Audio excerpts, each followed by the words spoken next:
श्री स्वामी समर्थ मित्रमैत्रिणींनो. तर आज आहे ना भाजीला काही नव्हतं आणि हदग्याच्या शेंगा भरपूर होत्या. मग आमच्या ताई हदग्याच्या शेंगा काढत होत्या आणि आमचे भाऊजी पण ते फांदी हाताला येत नसल्यामुळे त्यांनी तसे धरून ठेवले होते. तर म्हटलं मला पण द्या थोड्या. मग त्यांना घेतल्या थोड्या आणि मला दिल्या हव्या थोड्या. म्हणजे ह्या बरेच आहेत, तर ह्यातल्या मी परत अजून दुसऱ्या 1-2 जणींना वाटल्या आणि मी थोड्या केल्या.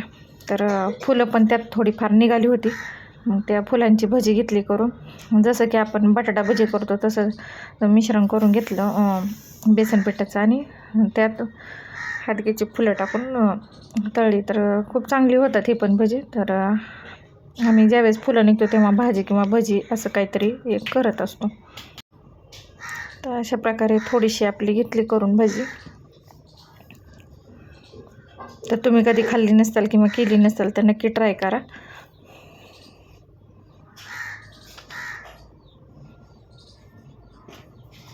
आणि त्याचबरोबर भाजी मग घेतली करून आणि मग त्याच्यासाठी आहे ना कांदा आणि खोबरं, लसूण, अद्रक हे चांगलं मी तळून घेतलं. तर उभा कांदा आणि उभं खोबरं असं पटकन तळलं जातं म्हणून मी तसं कापून मस्तपैकी तळून घेतलं.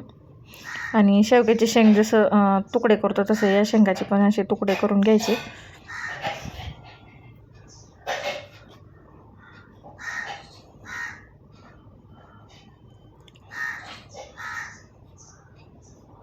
जास्त काळं पण नाही करायचं, थोडंसं असंच लालसर तळून घ्यायचं.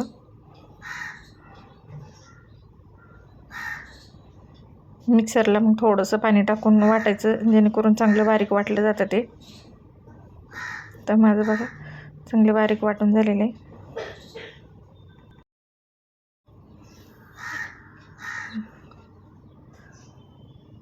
तेलात चांगले परतून तुम्हाला कुठले मसाले घालायचे ते घालू शकता. मी घरचाच काळा मसाला एक वापरते.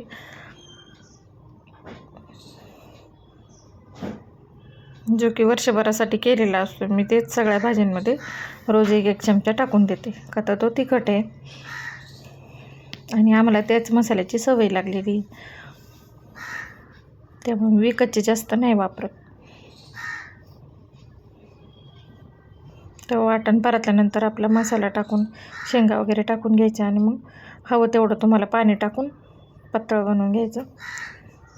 तर तुम्हाला वाटण खूप पाणी ओतले तर नाही, शिजल्यानंतर कमी होतं पाणी.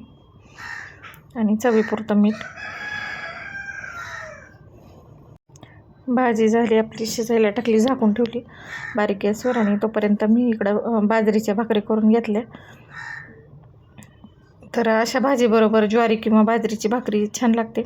पण पोरं नसेल खात तर चपाती पण कधी कधी करावी लागते. पण पोरं पण खायला लागले तर त्याच्यामुळं भाकरीच करते. आणि आता थंडी चालू आहे त्याच्यामुळं बाजरीची भाकर चांगली असते. त्याच्यामुळे बाजरीचीच आता भाकरी चालू आहे सध्याला करायला. तर अशा प्रकारे मी 2-4 भाकरी करून घेतल्या. तर आहे ना मला ताटात मी शिकले तेव्हापासून मला ताटातून भाकरीच येत नाही, मला पोळपाटच लागतो. तर मी पोळपाटावरच भाकरी करते.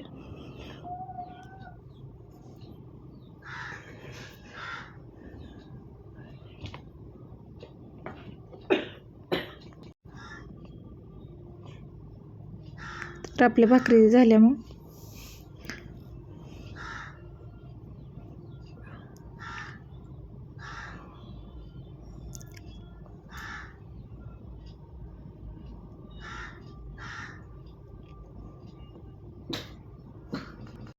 तर बघा भाकरी झाली. तुम्हाला भाजी दाखवतो मी. तर भाजी बघा आपली अशी झाली. मग पाणी कमी झालं मग शिजल्यानंतर. तर चांगली झाली होती. आणि आज म्हणलं थोडं डोकं काळं करावं, लयच पांढरं झाले. मग थोडी मेहंदी लावून घेतली दुपारची काम आवरल्यावर. आणि थोडंसं पावट्याच्या वेलाला शेंगा बघायला गेलते तर काही वाळून गेले आणि त्याच्यावर आहे ना असं मवा पडला होता. तर थंडीत हे मवा येणं ते आहेच. तर आज आहे ना मी टिश्यू पेपरचा आहे ना गजरा बनवला आहे. का ते पण सांगते. तर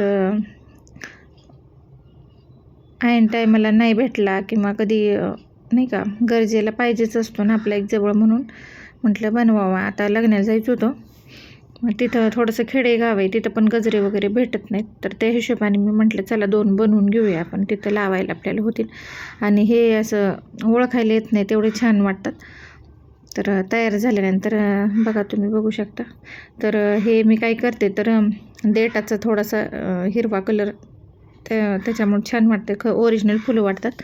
त्याच्यामुळं असं मी थोडंसं पिवळा आणि थोडंसं पोपटी कलर मिक्स करून त्यानं लावले. तर अशा प्रकारे बघा हे सुईमध्ये ओवून घेतलं तर अशा प्रकारे आपलं खरोखरचाच गजरा तयार झाल्यासारखं वाटते. तर अशा प्रकारे दुपारी आज हेच करत. तर संध्याकाळी ह्यांनी हे मासे घेऊन आले होते, तर मी तर काही खात नाही, पण त्यांच्यासाठी मला बनवून द्यावं लागते. आता आमच्या आईच्या इकडं आम्ही कधी हे असलो नॉनव्हेज हा प्रकार कधीच आणि खाल्ला नव्हता, कधी ना बघितला पण नव्हता. पण आता इकडं ह्यांना आवडतं आणि पोरांना आवडतं, त्याच्यामुळं ह्या गोष्टी मला करायला लागतात. तर हे मासे वगैरे झालेच बनवून. तर हाच होता आजचा छोटासा व्हिडिओ. श्री स्वामी समर्थ.